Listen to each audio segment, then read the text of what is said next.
جی ګرانو کتونکو دا وخت موږ راغلي یو د چارسدې سپورټس کمپلیکس ته. دلته د سیلاب ځپلو چې کوم دي هغه زیاتره دلته راغلي دي، خو دلته د دوی دا وینا ده، فریادونه کوي.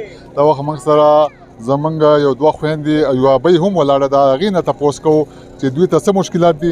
دا ته وخوري چې تاسو سیلاب ځپلي وئ راغلي وئ، حکومتي امداد در سره وشو که نه؟ نه جی موږ هېڅ نه دي لیدلی. زموږ زنانه کور کې بیماره ده، د وړو د روپۍ په امتدارو جامه نشته، پیزار نشته، خرچې نشته، نارینه هم دړو بیمار دی، بل کره پراته یو.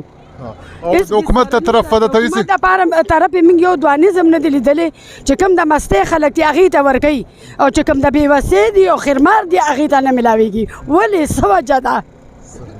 موږ خو ډېر مجبوره یو، دلته رالو د چا دیدن څه موږ نه یادېږي، موږ خپله غریبي عجزي پالو. صحیح، ډېره مننه. بلکل ابۍ تاسو به څه ویل، څه د چا درکړه که دا هېڅ چا نه دي راکړي، ځان او کور هم مار دی، نو کوم اړخ ته لاړ شو؟ ماشومان یې 15 دي چې چېرته لاړ شو هغې باندې تنګېږو، وایي به چې دونه چې ډوډۍ به څنګه ورکړو؟ کله هم هلته لږې خیمه نشته، کله وایي هلته لاړ شه، خیمو والا له خوراک میلاویږي، میله نه راکوي.